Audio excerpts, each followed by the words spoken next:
Salam sejahtera bagi saudara-saudari yang dikasihi Tuhan kita Yesus Kristus. Selamat mendengarkan firman Tuhan hari ini.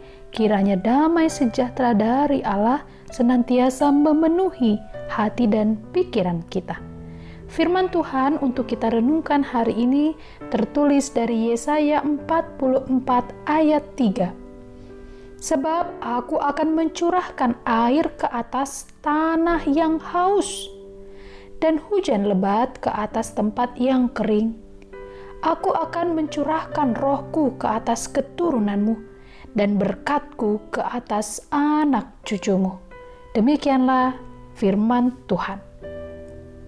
Saudara yang dikasihi, setiap manusia pasti selalu berharap bahwa perjalanan kehidupannya akan baik-baik saja, tanpa hambatan atau tanpa pergumulan.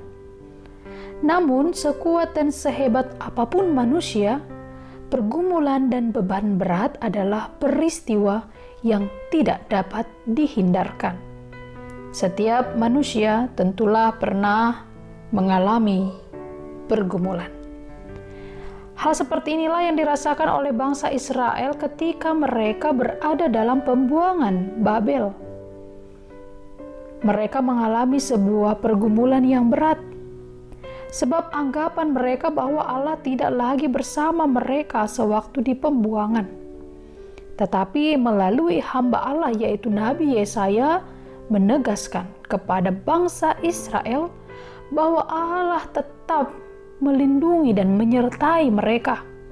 Bahkan Allah mencurahkan air ke atas tanah yang haus, dan Allah akan menurunkan hujan lebat ke atas tempat yang kering. Ini adalah janji penyertaan Allah kepada mereka. Air ke atas yang haus adalah gambaran bangsa Israel yang merindukan keselamatan daripada Allah. Dan di atas tempat yang kering adalah gambaran tentang kuasa Allah akan seluruh ciptaannya.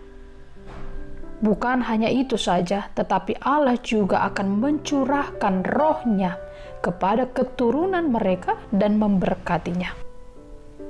Saudara yang dikasihi, melalui firman Tuhan hari ini kita belajar bagaimana Allah sangat mengasihi umat-Nya.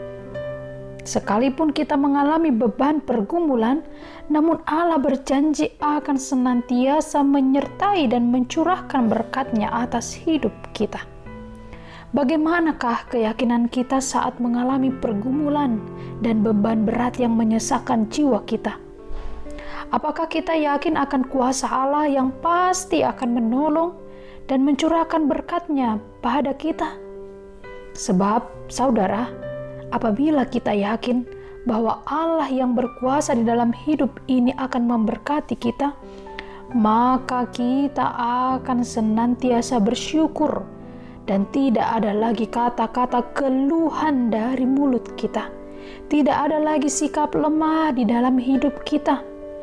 Jika kita mau menyikapi setiap permasalahan yang ada dengan tetap berharap kepada kuasa Tuhan, maka tidak ada lagi yang perlu diragukan. Dalam menghadapi segala persoalan dan penderitaan dan pergumulan dalam hidup kita, maka harus ada perjuangan dan ketekunan dalam menanti sesuatu yang kita harapkan. Sebab jika kita tekun di dalam iman dan kuat, maka kita tidak akan mudah diombang-ambingkan oleh keadaan apapun, sehingga pengharapan kita di dalam Tuhan tidak mengecewakan. Saudara, Tuhan tidak pernah membiarkan kita bergumul seorang diri. Dia sangat peduli dan sanggup memberikan pengharapan yang pasti kepada kita. Pertolongan dari Allah akan senantiasa menyertai kehidupan kita. Saudara yang dikasihi, semoga firman hari ini memberkati kehidupan kita. Tuhan kiranya melimpahkan anugerah dan berkat bagi kehidupan saudara. Amin.